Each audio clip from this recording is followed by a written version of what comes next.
and welcome to Required Reading, the podcast that revisits the most impactful books from our childhood. My name is Erin Bowles. I am a writer, actor, and by California law, I am required to say that it is raining. Our guest today is Ashley Westover.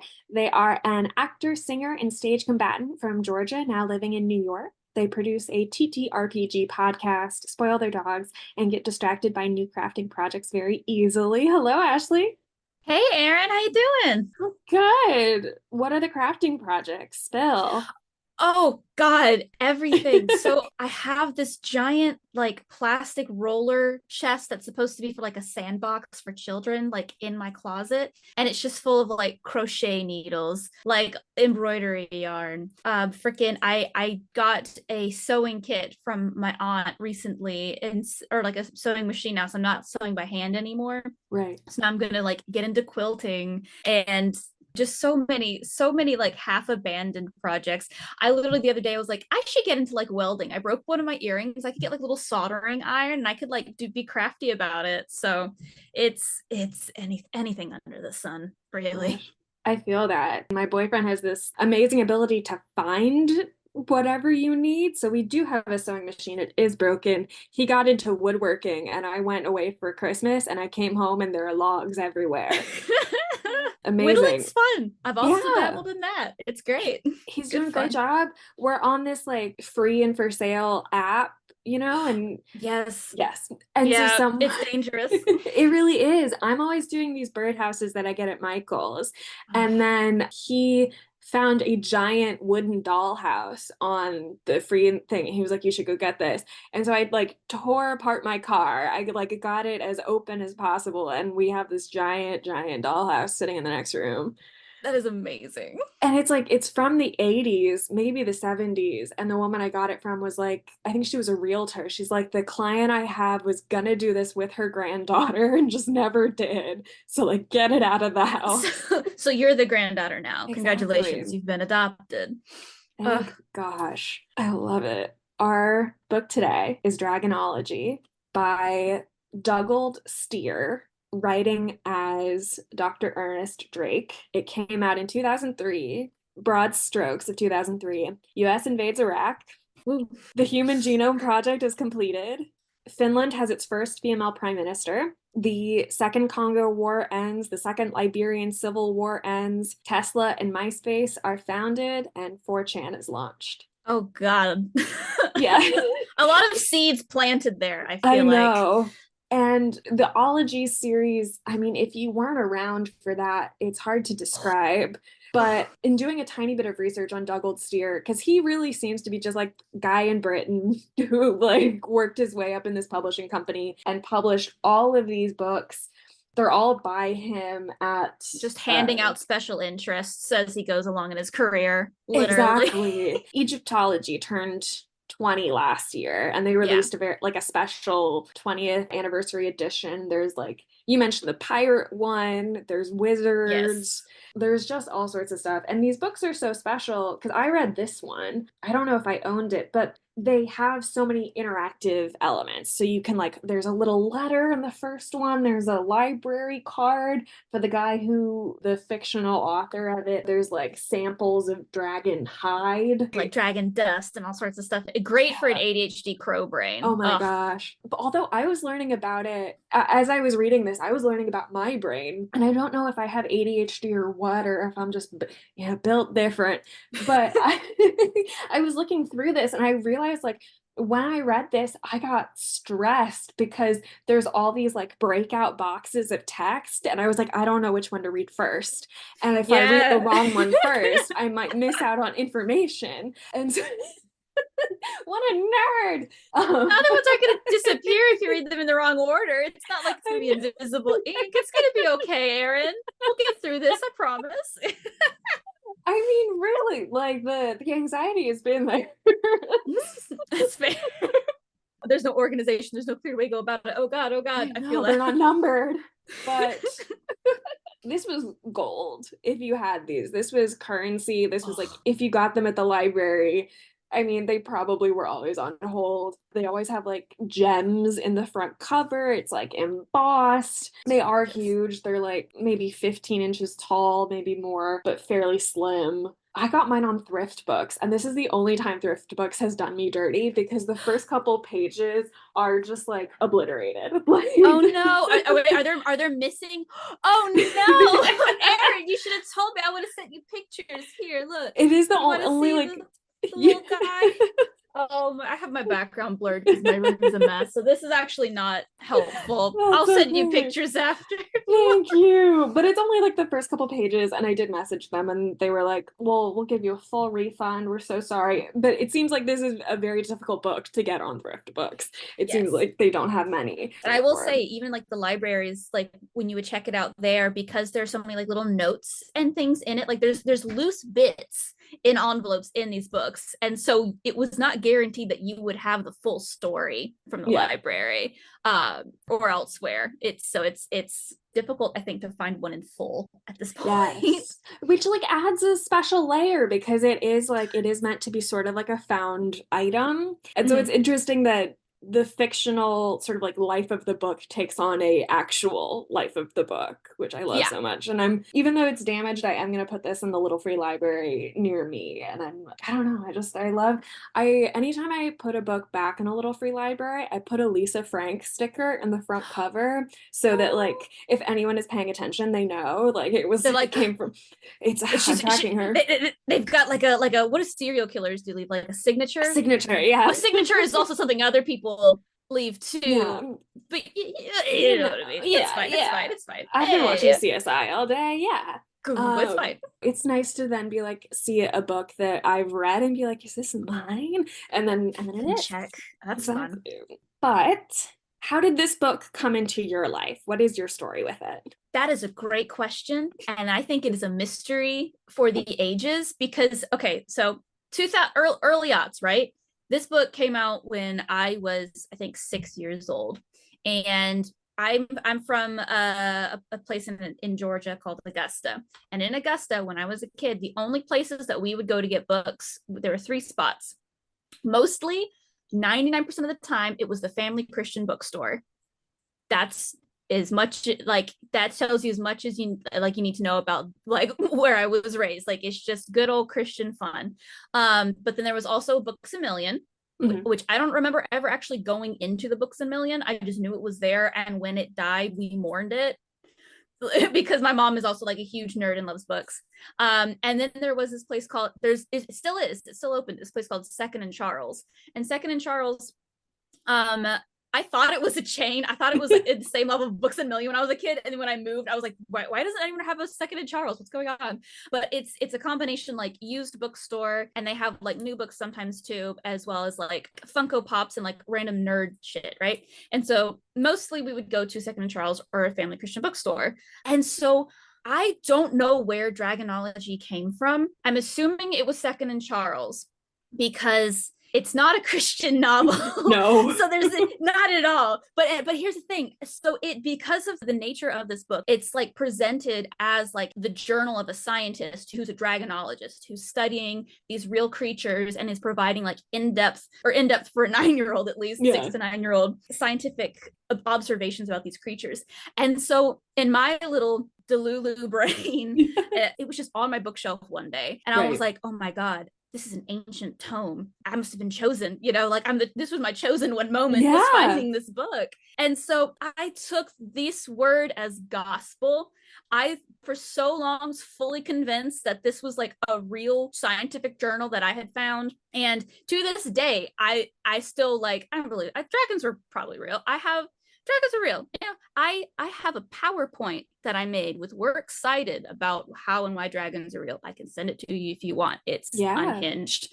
But so it started me on my journey of like full like daydreaming constantly. I don't know if it's quite maladaptive yet. It didn't start out that way at least, but like the whole fully immersing myself into the fiction of this book. And when you open it too, like it's hard to find anywhere in here like where it would be from like our world or whatnot. Like Yeah. everything is very like in character, like Hmm. whether it's the illustrations and like Hmm. the I don't know what the words are for like the fine print in a Yeah. book. The imprint on the first page is even called Candlewick Press, which like exists today, keeps putting out books, but fits. Like it's not like Yeah, Nintendo, it fits. It's of the era. And there's, I mean, I publishers don't know. of rare and unusual books. Like, come Yes, on, come on, come on. exactly. I don't know where it came from. I'm assuming Second and Charles. And in that same vein, I do have my piratology book with Hell me as yeah. well. Both of those just sort of like just appeared, I think, one day to sort of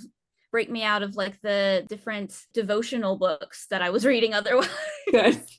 Yeah, get some variety in there. It's so interesting you say that because I think one of the big surprises to me in revisiting this is because I only had like really vague memories of like the Mm-hmm. interactive elements of it and Yeah. knowing I think this was the only one of this series that I read. Looking back, because I am like I guess a neurodivergent person, I don't think I had a lot of special interests per se. But then I'm like, I watched so much television. I watched Yeah. an absurd amount of television. So actually, maybe it's that, and maybe it just like worked out that that ended up being my career. And so, like, I could. We love when the stars align. What was interesting revisiting this book is that there is a lot of like genuinely helpful information. Like, Mm-hmm. it's interesting you talked about like the Christian Family Bookstore because he gets into Darwinism in Yeah. this book. There's like a lot of seeds being planted if you become like a science kid or even like a mythology kid. There's a lot of like real and concrete places for you to branch out and have those interests. And like Oh, he absolutely. it's amazing. I was looking into it just beforehand. He talks about like there are these dragons from this area of the world, and he gives like I didn't check all of them, but like the lung is how he refers to Chinese dragons. Mm-hmm. That's true. That's one of Yeah. the names for him, which I was really amazed by. Especially since like the Southern Baptist world, everything is very American centric. I think Mhm. this was probably my one of the first books, if not the first book, that introduced me to like, hey, things are different in other places. Like, Mhm. because in the book it shows like, like you mentioned in China, the Chinese dragons. It also shows like I think it's like wyverns over in Australia, like Mhm. different, like how the differences between, and like they're all like very sciencey, like this is the reason why this dragon's built this way and da da da da. Mhm. And there's a lot to do about like conservationism in here as Yes. well, because the whole book is like, listen, people want to kill dragons for their power and riches, but we can't do that. We are noble dragonologists. We're here to study them and preserve their lands as humans continue to expand. Because this book is set, I think, in like 1904. I know it's before the Wright brothers invented a plane, because Yes. he makes a couple digs at the Wright brothers for Yes. some reason. He's like people think we could fly someday, but that's ridiculous. It's just like, okay, I love beef between scientists, like to this day, like when there's like a research paper and they're like, yeah, you could think this if you were an idiot from Cambridge or Yep. something, you know what I mean? It's so funny. And there's like that sort of like sass in here too, which is Yes. great. If you go to the Wayback Machine, they do have a biography of the fictional author of Ernest Drake. And like even this, he clearly put work into it. Like Ernest Drake is Yeah. born in 1822, which is the same year that Gideon Mantle discovers an iguanodon tooth in Sussex, which is where he says that this author was born, is in Sussex. Mm. I looked at Dugald Steer. He's like a freelance writer and teacher. Like I really love not only when children's books treat children and their readers not necessarily as adults but as equals of like Yeah. equal mental capacity. Like kids Um can be smart. Kids are fucking exactly. clever. Like if you don't dumb things down, that just like gives them more stuff to ask questions about and like dig into. Like there are Exactly. huge words in this book that like I was reading this, I was like, I read this as a 6-year-old. Hell yeah, go Ashley. You know what I Exactly. mean? Yeah. And like the information is applicable. Like they have anatomical sketches of dragons and Yeah. they are the same bones that you would use to describe human anatomy. It's, Mhm. scapulas and things like that. So it gives you, yeah, such an easy tie in to like actual, so that when you get to like AP Bio. You're like, yeah, I know this word. It's not It's like, completely oh, I'm foreign familiar to with me. this. Yeah. Yeah. It's fantastic. And I think too, I always made this joke. So when before I reread this, I remember Dragonology like very fondly, you know, Mm. obviously, because it's like it got me started on fucking dragons, which I still 2020, I made a PowerPoint over how they're still real. That was my COVID like mental breakdown, was just doing a lot of research into dragons. When I got in the mail, I was so excited. I like sat my significant other and I was like, Tony, I gotta show you this book. Have you ever seen the ology books? And he was like, I'm scared, you're very intense, what's happening? And I was like, don't worry about it, trust me on this. And he was like, okay. And so we went through like the first half of it together before I had to like shoot him away, like, no, I gotta dive in. And it was wild because I remember I was talking out loud to him, saying like things that I remember being like very like sticking out to me, and then we would get to it to the next page and I'd be like, oh shit, it was this, like the shrink wrapping of like dinosaur bones and stuff, you know. Mm-hmm. Like that was like a huge thing that I like think is fascinating, like shrink wrapping fossils. Like they don't look like that. If we just gave someone like a bamboo skeleton and said, hey, recreate it like you would dinosaurs, people did in like the 80s, would look terrifying. It would look so alien to us. So you need to add like muscle and all sorts of stuff. And so when I was a kid, I was like, yeah, obviously some dinosaurs were dragons. And the reason we don't have a lot of their skeletons is because they had hollow bones like birds, which don't like fossilize as well. Duh. Like it was like it just like little things like that. Like as I was revisiting this book, I was like, oh, there's so many things from here that I just sort of like kept with me and didn't realize they originated in this one fucking book. It was wild. I was like, wow, my brain just found that and was like, we're good. We don't need to develop past this. It feels surprising that we were talking about conservation to this degree in 2003. It felt Yeah. surprising, even. I feel like the idea that like dinosaurs descended into chickens was like not around, at least Not at all.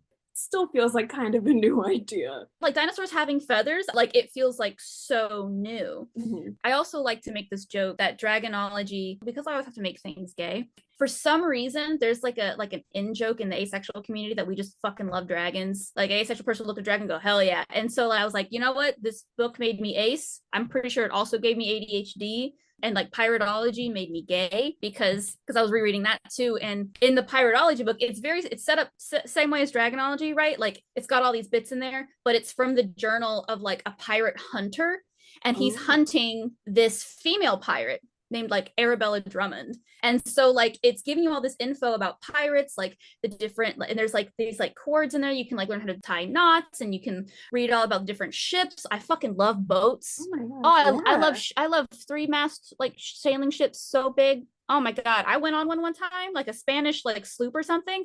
Lost my mind. Oh, it was great. I love boats.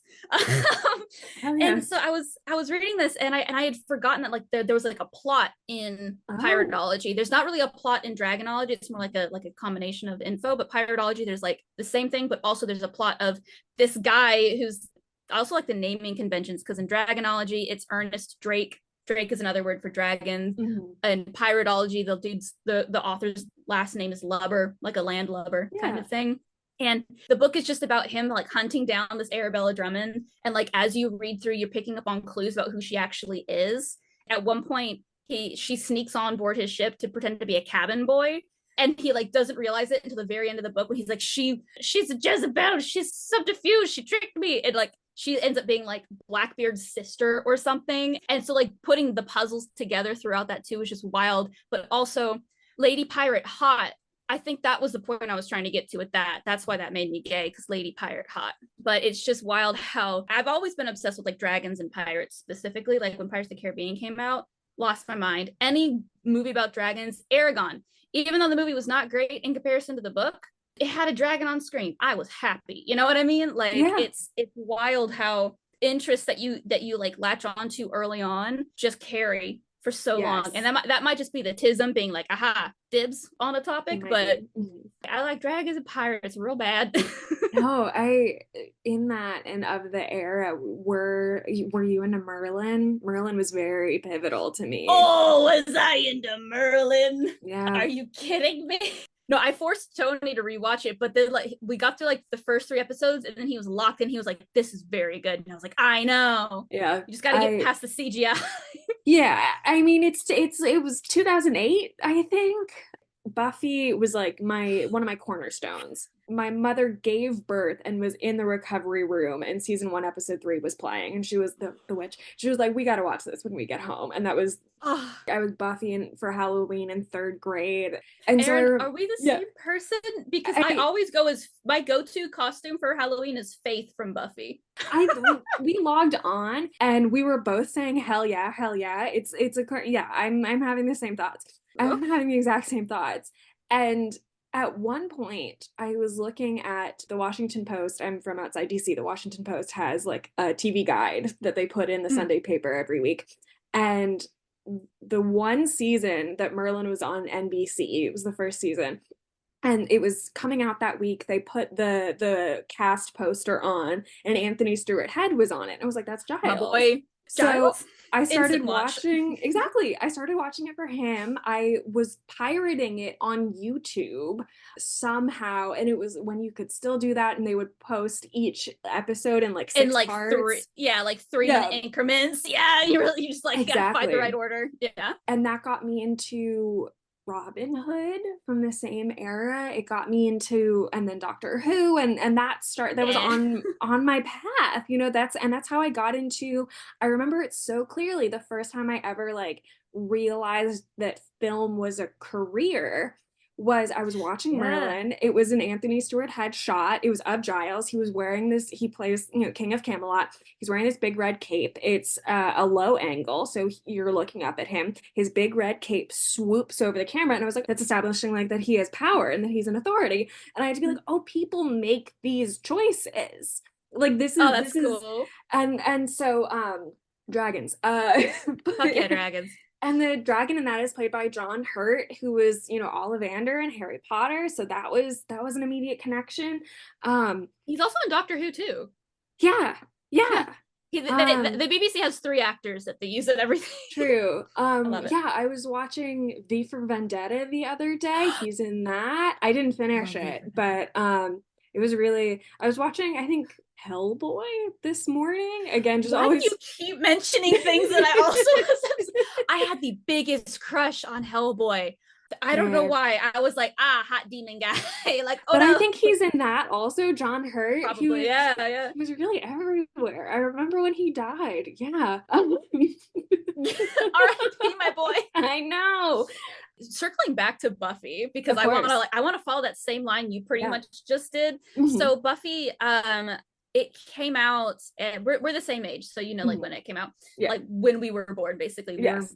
entering 97. the world of Buffy. And my mom also, like when she had me, she would just watch Buffy. Like that's what she Yes. watched when she was pregnant and when I was like an infant.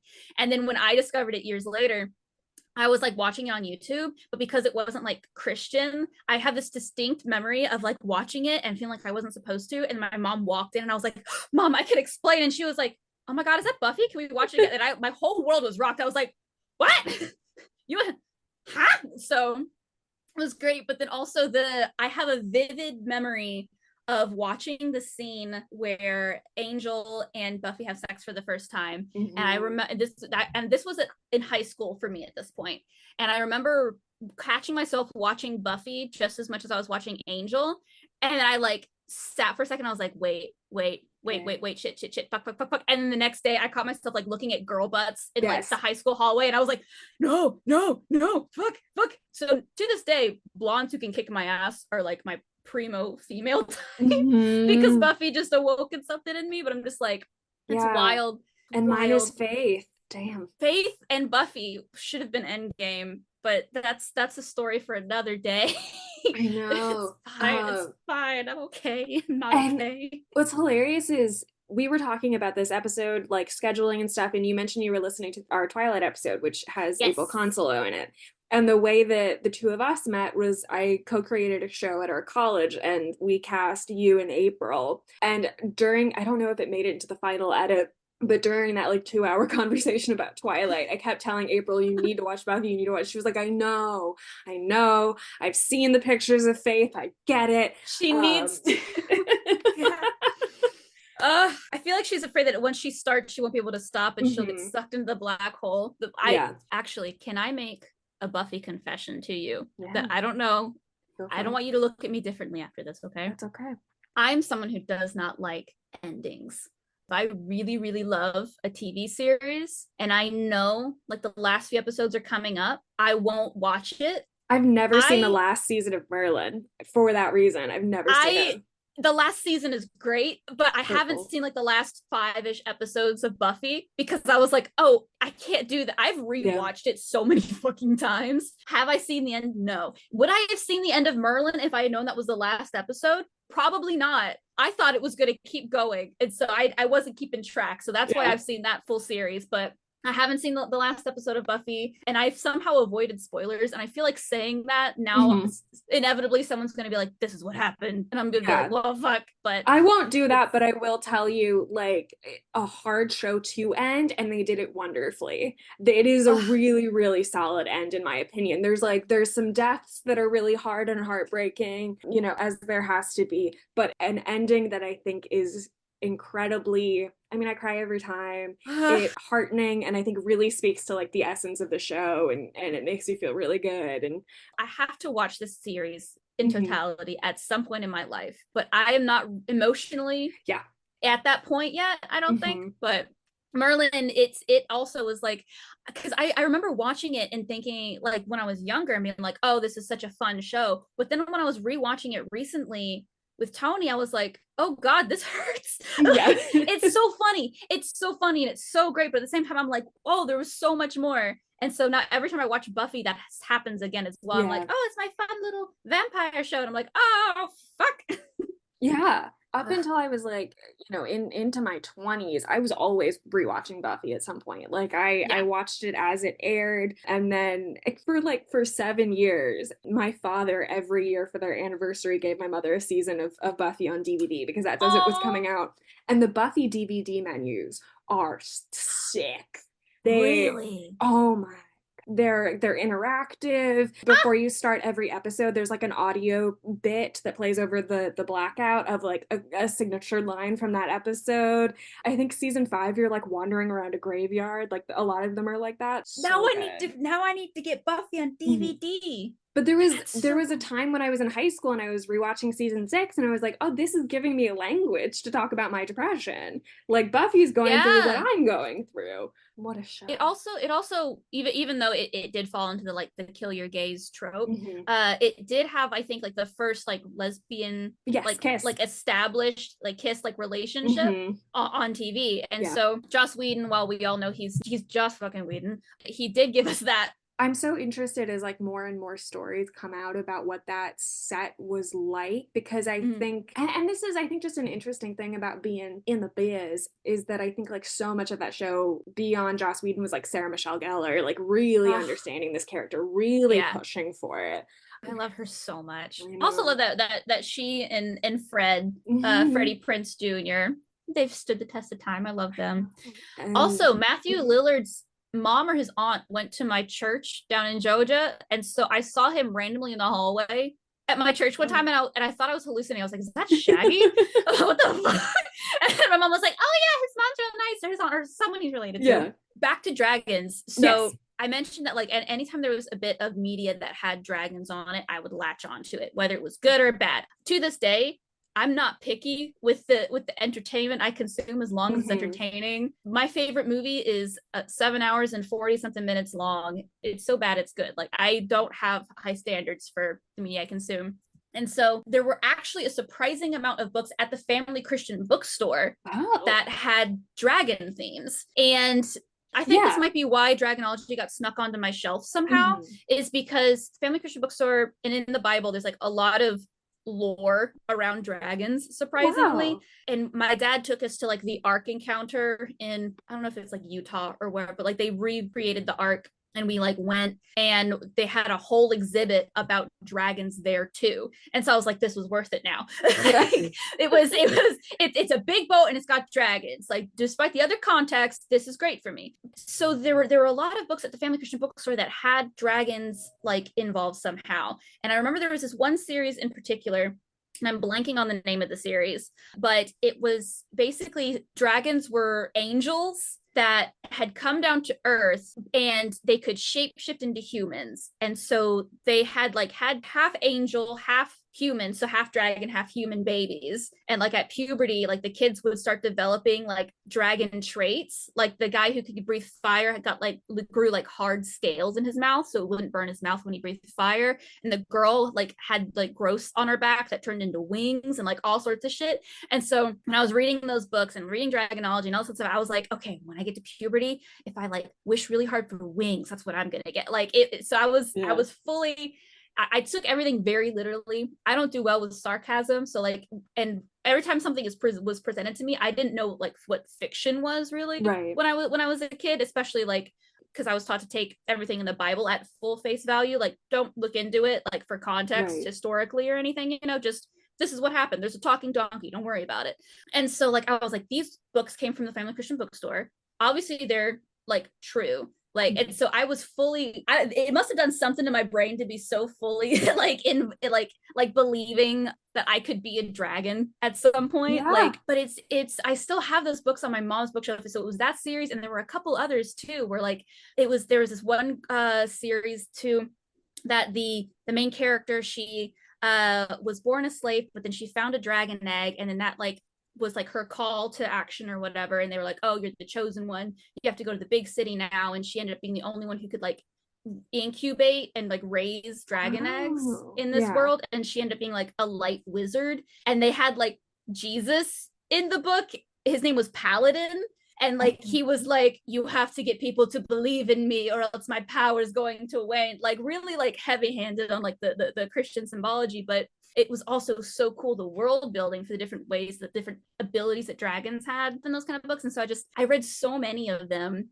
And I was the kid who like I developed very, very quickly with like my linguistic skills, but like math and social, etc., did not quite get there as quickly, especially since I was like homeschooled up to high school, like within like the church. And so that was like all I knew till I got to high school. So in that formative years, a lot of my like thinking was, okay, this is how everything's supposed to be. It was very like when we went to the doctor, I would just start talking in full sentences at 2 years old.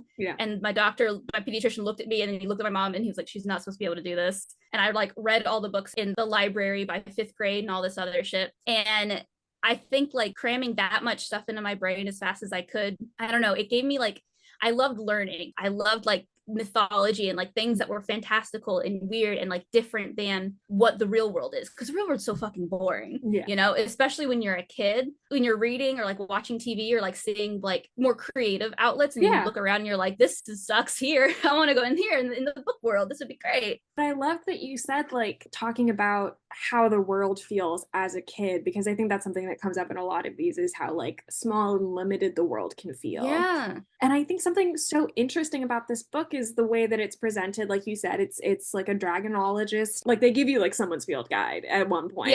And they're like, so, hey, if you go do this, like make sure you get fireproof jackets and like hit tips and tricks like that. Exactly. Really specific detail, which is so great. And there's this element of it that feels like it's secret knowledge. And I think as a kid, you know there's so much being withheld from you. You know that there's so much like, one, that you don't understand, and two, that like people are preventing you from understanding. So like, oh, you'll know when you're older. Exactly. Are you sure about that? Can't you just tell me? Like, what do you mean? Why can't I know now? Exactly. I think it's such a gift, like, to have that thing of like, when a book especially says like, we have something secret and special and unique that is ours. Because another thing that comes up all the time is like, there is so little that's yours as a kid. There's so little that you have control over that gets to be something that is uniquely yours. I love when books on this podcast are just like little forehead smooches from the author to children. Like when you can really tell that these authors just really love giving things to kids and are pure of heart and like here's this little world that you can have access to. Like this is a place that you can go and just fully like dive into the research or whatnot. In here they also have like potion and like spells and stuff. And like I remember reading the ingredients and being like, shit, how am I going to get dragon scales? How to make this like invisibility potion or whatever. And so then of course I would go into the backyard with a ladle and make potions out of like grass and stuff, you know, like I did the same thing. The ladle was probably my favorite toy growing up. It was just this random metal one that I stole and I just went on adventures with. Amazing. Oh. Yeah, I remember at certain ages, like in fourth grade, maybe going out with like Tupperwares and just Yeah. smashing up some berries. A bucket, dude. You can do so much with a bucket, Yeah. especially since so I part of the year we would spend like in Augusta, and then occasionally we would go to my grandparents' farm, which is out like middle of nowhere, Georgia. And so it's like a blueberry farm. It's like blueberries and honey is what my family farms. We've got like Wow. 500 acres or something of a lot of blueberries. And so I would go out and I would like help gather like the chicken eggs, and then I would just like run around, and they're like wild blackberry bushes and wild honeysuckle and like scuppernons and like all this other stuff that like was edible. Like I Mm. at a young age, my parents were like, "You're gonna want to eat everything you see. Please don't. Here's what is actually edible. Please, like, know your flora and fauna, Ashley. Yeah. Dear God." So I would like gather stuff and just be like eating it off like the vines while like looking for signs of dragons and things like that. I think at one point I saw like a chicken footprint in the mud and got real excited for a second, and I was like, "No, this is too small, and it doesn't make sense for a juvenile dragon to be here without the mother present as well. So that's why it's not a dragon." But those are like Like, analytical thinking skills. yeah, I You're was a huge fucking nerd. Yeah, it was great. Ugh.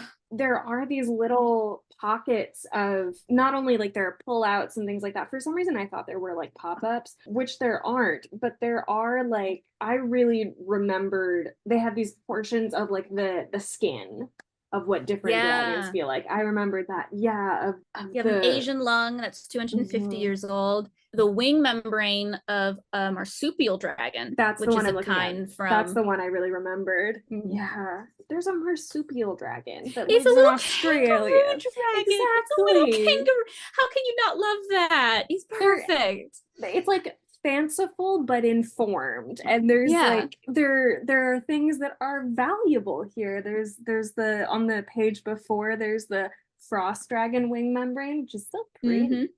And Um two, like it shows like how dragons breathe fire. Like it's got mhm, like they have like a venom reservoir and like a spark thing, da, da, da. And they use like they hearken to things that animals in the quote unquote real world mhm, do and use. And also there's like there's I don't remember what page it is, but there's this point where it's like, yeah, people used to think that the platypus wasn't real, right. but obviously it is now. We've got like a taxidermy version that just got mailed to us here in Sussex. So Right. people who think that dragons aren't real are just stupid and behind the times. Like it's presented in such like a matter of fact way. Yeah. Oh, ate that shit up. Nom, nom, nom, nom. It was interesting that you mentioned the Ark Museum because something. No, Yeah. I'm bringing it back around. Yeah, Because yeah, yeah. there's and I've seen a meme of it that I think puts it best. That's it's like Jerry Seinfeld, and it goes, "What's the deal with the recurring pattern of a world-consuming flood in like every world religion and mythology?" Mm. And I think that's just something I've been thinking about a lot. And with it, like I don't think I ever really thought about dragons being real, but it is interesting that so many worlds and mythologies have this similarity. What's that about? Now it makes me think of this like random Netflix documentary I watched probably in 2020 years ago about like a giant like primordial snake in the Amazon that was super strong and super huge. And now I'm like, well, you could see that and It's a think dragon. dragon You can is see a dragon. It's in the river. It's gonna be a dragon. exactly if humans were around at the same time as woolly mammoths, which certainly would not make any sense, Yeah. um, then I don't think it's crazy. And here's the Um, thing too, mhm. ancient people probably like came across dino skulls and were Oh yeah, like, damn, that's a big lizard. It probably breathes fire or something. And also yeah, like I did pull up my I PowerPoint love it. that I had made, and it's titled How and Why Dragons Were Totally Real. And a lot of the things were examples of dragon sightings throughout the world. Mhm. Like in 2000 BC, the Epic of Gilgamesh records the slaying of like the monster Humbaba in Mesopotamia, is described as a dragon. Mhm. Daniel in the Bible was said to kill a dragon. Mhm.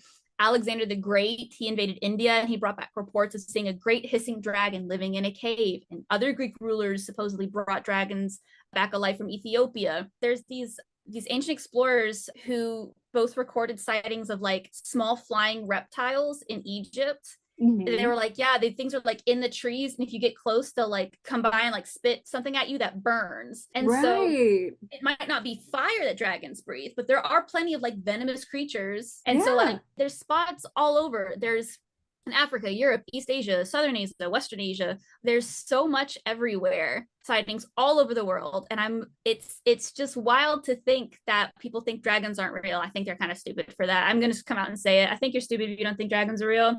This is the hill I'm gonna die on. Everyone needs something that They they're do. obnoxiously stubborn about. This is the thing for me, for sure.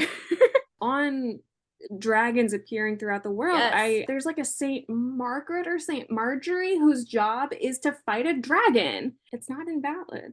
It's not and in Dragonology, they mention, hold on, where is it? It's Yeah. like when they talk about like dragon hunters throughout history, they talk about, because obviously like George and the Dragon is a huge one in Right. They talk about Marco Christian Polo. mythos. They talk about Marco Polo, but they talk about in here, it's like, all right, so there's two Georges that people talk about whenever we're talking about dragon slaying. George of Cappadocia, but he was a dragon slayer who got confused with a Christian saint. Saint George slew the symbolic dragon of paganism. He's not a real dragon slayer. And it's just like, I wasn't raised Catholic, so I don't know about like all the saints and stuff, but I do remember when I was like, oh, there's dragons in Catholic, that's cool. Not gonna lie, I didn't click that the dragon that Saint George slayed was supposed to be paganism until I reread this book last week. I thought it was like again, I don't do well with metaphors. Yeah. So I was just like, yeah, this is a literal dragon that we're talking about. Of course. Exactly. But also like how interesting that he introduces this idea that dragons can, instead of being literal in this story, can be mythical. And it's also like, he doesn't say this, but you might have heard about St. George in church. Here's our spin on that. You know, sometimes the two get conflated, but you know, that's exactly. happens. There's all these little things of like, you might have heard about Marco Polo, maybe you've heard about Beowulf, you know, or even like my boy Merlin, like he makes an appearance. Merlin is like the first. He's not the first dragonologist. The first dragonologist was Fuxi in 2962 BC on the banks of China's Yellow River. So that's the first recorded dragonologist, but the first Western dragonologist was Merlin. And so like it breaks down like the different like, and also, this was one thing I want to talk about. So in Dragonology and in like just like mythos in general, it's interesting to see how like Western dragons are often seen as like greedy monsters, blah blah blah blah blah blah, and like Eastern dragons are seen as like symbols of good luck and whatnot. And a lot of it was pointed out in Dragonology too. A lot of it has to do with the relationship that the people have with the land that they're on. And so Western culture tends to be very like conquery and like let's just like strip the lumber, let's get the shit that we need, we're going to expand into this dragon's territory without any regard for its habitat. And that's where a lot of the you know, like not just conservation talk, but also like pointing out like, hey, if you're destroying something's habitat, it's going to start eating your sheep, and then it's going to start eating the people when the sheep run out. Whereas like in Dragonology, it's described how like a lot of times Eastern dragons have like specific temples dedicated to them. And like there's like different Tibetan monks or whatever that like sometimes their job is to like make sure the dragon has enough food, and like they're very polite to it. And it's not so much about like taming the dragon as like being polite and having a lot of etiquette towards it, which is like could be how they also view their relationship with like the land and everything too. So I think it's such a wild, it's very, very cool how it's pointed out in this book, like, hey, if you treat the land, if you treat the dragons, your world well, it will reward you by not trying to eat you and your children kind of thing. So that first dragonologist that you mentioned is Chinese. The dragon gives him the secret of writing, and there's a great picture of this dragon sitting down with this guy pointing at a scroll, being like, he's like, dude, it's A B C D. Okay, human, you got it. Okay, cool. And he's so excited and enthusiastic about it. It's a great picture. It's so good. They're both, and there's a turtle there too. This is a little guy. He's perfect. But it does also to say like it's not known whether modern dragons regret so generously helping mankind in this way. Like maybe they're like, these guys are kind of dicks now. That like style of writing really reminds me of a book that I read oddly in childhood, which is Hitchhiker's Guide to the Galaxy, which is just kind of cute and winking and Hitchhiker's Guide to the Galaxy. It makes the reader in on the joke. You know what I Exactly. mean? It's not just Hmm. like it's not like people just in the book that are like having like these things. It's like, hey, wink, wink, kind of like not Hmm. quite a fourth wall break, but like, I mean, definitely fourth wall break in this because it directly addresses the reader. Right. But you know what I mean? Like, it's like, hey, yeah, this is wild, huh? It's crazy, right? Yeah. There's Yeah. also a degree of, like you were saying with like the Wright brothers, of like, and this is just something that I think I look for a lot in books, is that there's like, no, people who are in positions of authority can be questioned and science can be wrong, and then we learn Mm-hmm. from it and we Mm-hmm. grow. I feel like there has to be like a bingo for this podcast, and like one is mentioning Buffy and the other is mentioning Wizard of Oz, which is my other formative text. And like, I don't think it was the author's intended purpose, but a huge thing about that book is like the people in power cannot be trusted and they are Mm-hmm. lying to you. Side note, The So Wizard of no. Oz was the first play I was ever in. So Ah, that was the first like acting thing I ever did. And so that like set me on my own yellow brick road. oh, We might be the same person, Erin. we really Like, might. this is wild. We really, really might. I love You it. mentioned I V love for it. Vendetta. Were you also obsessed with Zorro? I wasn't obsessed, but yes. Okay. Yeah, Okay. yeah, Okay. Not obsessed, but yes. Yes. Cool, indeed. cool, cool, cool. Indeed.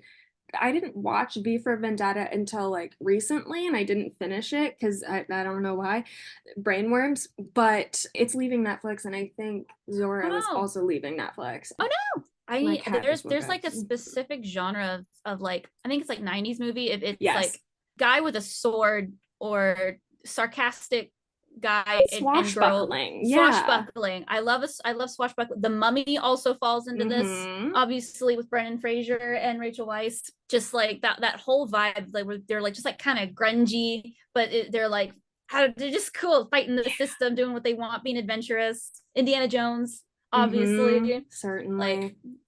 it was funny in my household growing up. So it was the Bible, obviously, was number one. That's number one. But then slightly below that was Lord of the Rings, and then Mm. Indiana Jones, and then X-Men. Hell yeah. And I think it's funny because mainly because my mom is a huge nerd and she's obsessed with those different media bits. But it's wild because in the Bible, I like to say canon Jesus is different than fanon Jesus. I don't have a great It's relationship with the true. church, but there Mm-hmm. are things in the Bible. It's like, hey, don't be a dick to your neighbor. Don't judge people. Mm-hmm. You know, life lessons that Yeah. should be taken to heart. And then these media bits, especially I think X-Men, because it's like the analogies with that even didn't even go over my head, surprisingly enough. Like it's like, hey, treating people differently for how they're born is bad. Like Bad. Magneto was right. I'm gonna stand on that hill for as long as I live. But being raised on like all of these things at once, like Fellowship Mm-hmm. and Indiana Jones and X-Men, it's like found family tropes. And Yeah. then we've got freaking adventure, always try to learn and like punch a Nazi in the face, you know, like if Yeah. people are being dicks, call them out on it. And then like don't judge people for how they were born. Those like three core values I took a Mm-hmm. lot of, despite like other people or institutions that I was raised alongside directly contradicting what they were saying they enjoyed about Right. this media, you know? So it's wild because tying back to dragonology and dragons, like having that inquisitive mindset and questioning, like, hey, so why would I just blindly trust this when you're saying one thing and doing another? And so in dragonology, it puts up like the scientific method and like it's Right. Yeah. encourages people to like investigate things and like come to their own conclusions. And so it's definitely gave me certain tools that I don't know where else I would have gotten those tools, but I think a Right. lot of them came from these books, like having that inquisitive mind and like digging and trying to put the pieces together instead of just like trusting what you're told, which is Yeah. something that I'm very prone to, I will Mm-hmm. say. And so I have to force myself to question stuff sometimes, but it's just wild how all these things like tie together and like with hindsight, you know, looking back and being like, Yeah. whoa, this affected me way more than I thought it did. That's true. That's so interesting how you talk about like the recurring themes throughout the Cornerstone media, because I've never done that before, and yet now like the two main messages that I take from The Wizard of Oz are don't trust authority, which is Mm, certainly there in how much I watch X-Files and how big yeah. that was. Oh, That was the Files. other, formative influence in terms of TV. We're And the also like same person. my mom is like a Soviet scholar and like wrote her Cool. PhD about like secession and revolution. So like of course like that aspect of like question authority and like overthrow stuff is always there. And then the Yeah. other message of Wizard of Oz is that the things that you need to succeed are already within you, which is such a Buffy thing. Yes. Oh. Ugh. And like when I was writing this horror movie, I was trying to like figure out the big climax. How do I want to do it? And then I was like, oh my God, it's the climax of Ella Enchanted. Where she's holding the knife and then she drops it. Fucking love Ella Enchanted. She Don't tells get me herself, started on Ella I Enchanted. Oh know. my God. And I never read the book and I want to do that on this podcast someday. Yes. But again, like my bingo, Anne Hathaway is, so that's what I want to be.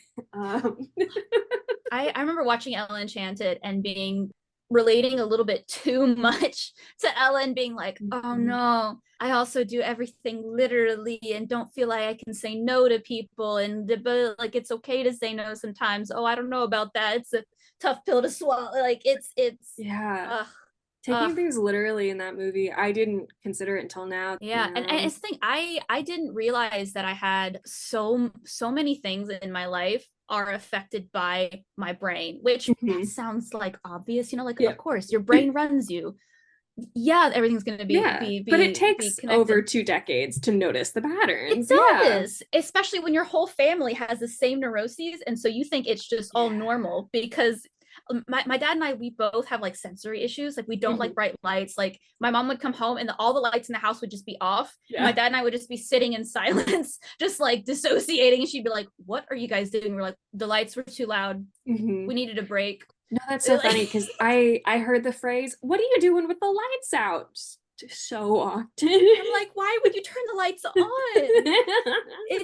There's so much when you turn a light on. It's I can't stand like blue lights, like cool tone lights, warm tone only. I'm a lamp household. Absolutely. I like it's wild too because it's now that I like know where some of my things come from, it makes it easier to like find accommodations for myself because like now I know like, oh, if I just bring earplugs or like noise canceling headphones, then I can be in public longer and I can be in crowds more. It's because I'm not getting like overwhelmed with sensory input. And so I sometimes I get mad because I'm like, why didn't I figure this out sooner? Yes. Why didn't I get help sooner? Because I get so angry about the time lost and the energy spent and like, but you can't like spiral that way. I mean, you can, I have, and I will again probably, but it's not healthy. But at the same time, I'm like, I figured it out though, or I'm figuring it out. We haven't got it fully locked down yet, but and I think like the proclivity for like books like Dragonology and Piratology, and we didn't have Egyptology.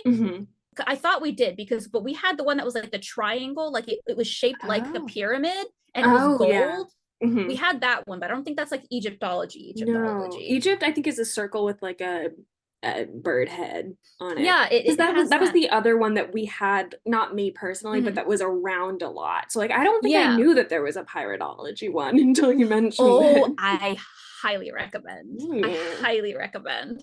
But I didn't know there was more than just dragon, pirate, and Egyptology. But when I was like trying to find these again, I was like, there's a mythology, there's like a monsterology, I might have to get more morology books and then just sort of dive into those because it sounds fun. I think I had like an off-brand fairy version of this. The Fairyopolis. I ran across that one. Yeah. I don't think I really touched it. Maybe because it was like less of an academic. I didn't touch it, so I don't recall. You know. But I will say the Spiderwick Chronicles I adored because it was very much so along these lines of like, hey, these things are real and this is how you can like check it. Like it was like a novel with story, but like I really enjoyed I don't know if it was like an appendix or like a separate book that like just listed or like showed the different types of like fairies and sprites and like their environments and what you can do to like engage with them and stuff like that. I may or may not have convinced my younger cousins that fairies were real, and then I pretended that I had amnesia and that I gaslit them into thinking, I was like, I've never talked to you about fairies. What are you talking about? And they fully were convinced that like the fairies got me and erased my memory. I don't know where I heard this. It might have been an episode of You're Wrong About, but that in, I think, the early 20th century, there were these two girls in England who early photoshopped fairies and roped Arthur Conan Doyle into it. Arthur Conan Doyle's such a gullible bitch. I love him. Oh my why God. Why not? I love that Harry Houdini hated him so much because Harry Houdini was like, Doyle, my boy, these are obviously fake. And Doyle was like, no, they're not Harry. And because Harry Houdini, like one of his big things was like debunking like fake psychics and mediums and like Oh, magicians and stuff. The backstory for that, like it was either his like wife or mom or someone he was close to had passed away, and so he was trying to like get a medium to like contact them on the other side right. because grief, you're like, I want to Yeah, speak to this person again. And he like, because he's Harry Houdini and he knows all the tricks, he like right. caught the person like with like mirrors or something. He was like, okay, now this is my personal vendetta to like print out whole pamphlets and novels like detailing how people are like scamming people and how mediums are all fake. And like people hated him. They tried to like put a like a hit out on Harry Houdini because they were just like, this guy's ruining our like whole business. Like we need to give him a cease and desist. Like it's the lore there is, I dove down at one point. I need It's just to wild. You really do. I need to get at like a good biography of Harry Houdini. And I feel like now that you're telling me all of this, I am like, what a perfect, like diametrically opposed pair of Houdini and P.T. Barnum. Of like, Yes. I don't know if they ever met or if they were in the same era, but Harry Houdini would have hated oh P.T. my Barnum. God. And what's Hated him so so weird much. is that I have Hugh Jackman as P.T. Barnum mentally from The Greatest Yeah. Showman. And I think there was within the last like 4 or 5 years, because I think I saw a billboard for it, there was Adrian Brody as Houdini, as like maybe a Showtime series. And they they don't look identical, but they're very angular with brown Yeah. hair.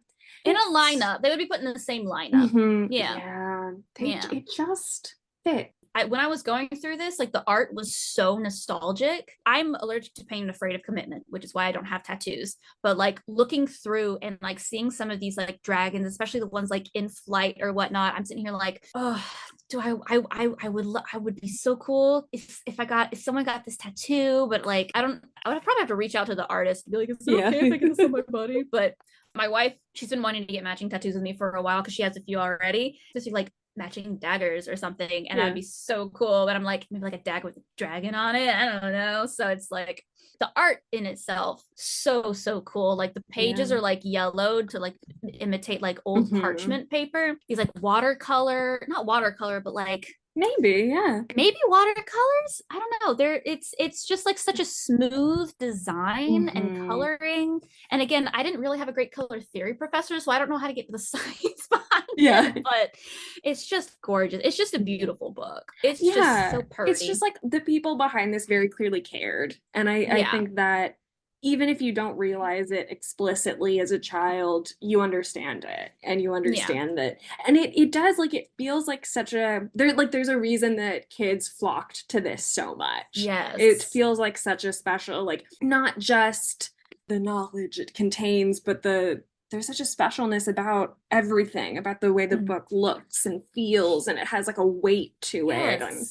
And because like it's like shiny and it's got these colors, but it's not like the bright jewel tones that a lot of children's books have. So it's again tying back to like what you said, like it's respecting the intellect of children. Like it's not like being condescending at all. It's like presenting like a like art as something to get interested in. And like, and there's like labels on all the different dragon parts and stuff too. I know you mentioned like that the scatterbrainness was anxiety inducing for you, but for me it was like, oh, I have all these little bits and pieces that I can like popcorn around on. It definitely makes sense that like both of our readings of it this is where we're different. Okay, we're not the same person. Cool, we found the one thing. There was an audiobook that I started listening to, and I will find the title for you because I think you'll love it, but there was like a novel for adults about like a Victorian woman who is a dragonologist. And it's something like the title, something like A Lady's Guide to Dragons or something, but I'll find it and I'll send it to you. I remember one of the early scenes is like she's going to like a dragon zoo. I just got a book that might be similar to that actually. Is this cover like a dragon, but like it's like the label bits on it? Yeah, like an anatomical drawing. Yeah, that might be exactly physical book on my shelf. I haven't read it yet, but I think that is it. That might be it. Yeah. I have so much trouble with audiobooks because my specific brand of ADHD also comes with an auditory processing disorder. And so when I need to listen to podcasts, I have to watch YouTube clips of the people first because I have to read someone's lips in order to understand what they're saying. And then after I like quote unquote like lock on to their like speech pattern or like their intonations and how they pronounce things, then I can listen to them. And so that's why I listen to a lot of like McElroy brother podcasts, because like I enjoy their content, but like I also like I already locked on to their like speech pattern, so I don't have to like go through the whole rigmarole of like figuring it out. And that's why a lot of times I can't listen to like talk show podcasts because like for you, like because I knew you and I knew April, I could listen to the Twilight episode. But if I know you but I don't know the other person on it, I'll just be like, I don't know. It's not going in. Yeah. I'm just like, I don't know what's happening. Someone help. Mom, come pick me up. I'm scared. If there are ever audiobooks you want to recommend, send the title to me and I'll see if I can find like the physical book version of it, because that's definitely in my alley. And I think I actually have it. Yeah, it sounds like it. Right now. Yeah. I like audiobooks, but I like there are a lot of books that I'll be like, this one I want to read physically. Like it's like this either because of the language or something, or I know the author, or it's just like I really care about this. It's like a tiered system of like, if I don't really care about it, I'll listen to the audiobook. I'm the same way with like books on like my phone or like App or Kindle. Like I started reading the Throne of Glass series by Sarah J Maas on that, and then like a couple books in I was like, okay, no, I need physical copies of this series because I need to just hold it, you know what I mean? Like and it's also like that certain level of anxiety when you're like getting like towards the end of a book and you're like, the things that have happened haven't happened yet and we're running out of time. Like I love that for some reason. It's just I love a physical book. I have so many. Oh, so it's many. Really bad. It's really bad in here. It's really bad. Oh no. When I chose the Dragonology book to like talk about on here, I was like, do I want to pick like a more erudite thing to make it sound smarter? Because like it's not like a book that you would like it's not like a novel you would read, but like it was so impactful and like there was so much more in it than I remember there being. I was like, what are we gonna talk about? Dragons are cool, but obviously we had more to talk about than just dragons are cool, even though they are. So it's very fun. So I love dragons and pirates and nerd shit. and always the most important thing is the strength of the memories and the feelings attached to it. And I like the breadth of this series because the last episode I recorded was Grapes of Wrath. And the next one I'm recording. Well, actually, next one I'm recording is Mockingjay. We're gonna try to finally finish our Hunger Games series. But then the one after that, I was in those movies, and my mom is on the soundtrack for Mockingjay. She's one of those singers on when they're blowing up the bridge. This is just a random aside, but my mom is one of the people who's singing when they blow up the bridge bit, and they filmed Catching Fire in the IKEA parking lot in Atlanta. A lot of it, and so that's where I went for a couple summers. That's amazing. Speaking of, I'm listening to an audiobook that is called Finna, Finna, that is about it's like a queer couple who just broke up, who both work at IKEA, and a customer, like an old lady customer, goes missing, and then they go into the break room and the manager is like, so IKEA sometimes has wormholes into other universes and we need you to go find this old grandma. Thank you. You and your ex, go. Oh, I love that, Finna. There's another IKEA book that's like a horror novel about like set in IKEA that my friend Emma said was like she's like a huge horror, but I'm not. I'm a scared chicken baby. Yeah, I read And Then There Were None by Agatha Christie when I was a child, and I was like, actually, this is not the genre for me.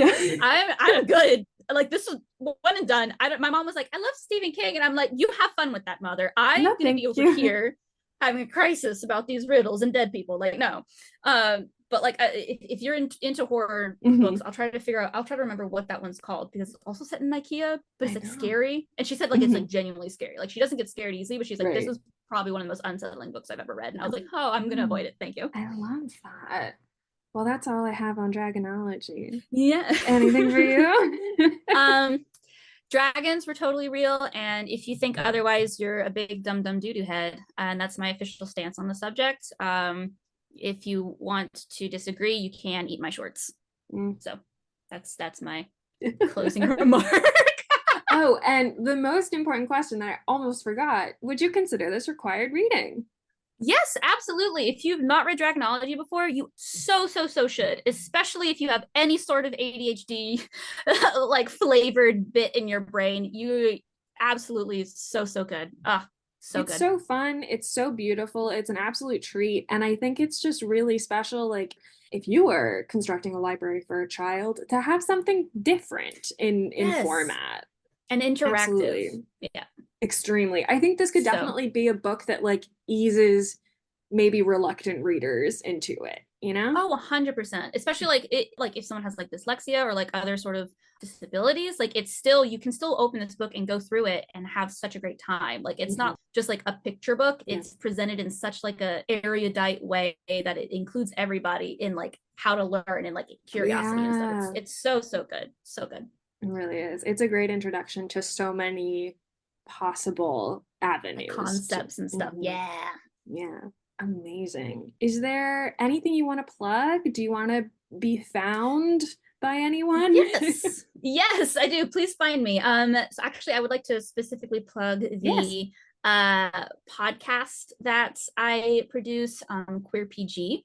It's the TTRPG podcast. What we do is we play games that are written by people in the community, played with people in the community. You can find us at Queer PG Pod on Insta, Twitter, Tumblr, like all your fun socials. That's spelled QUEERPGPOD.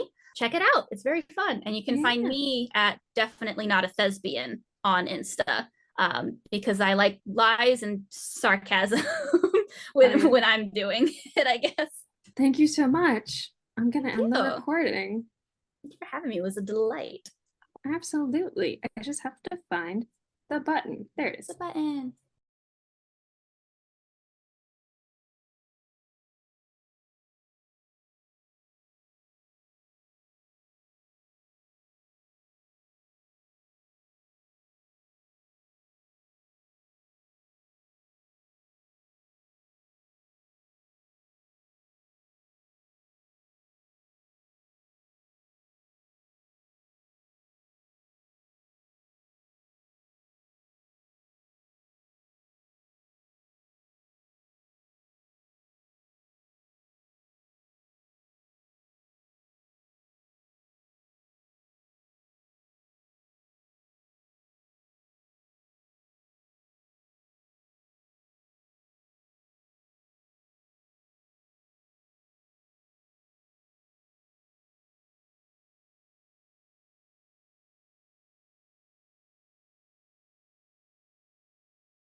Thank you so much to Ashley.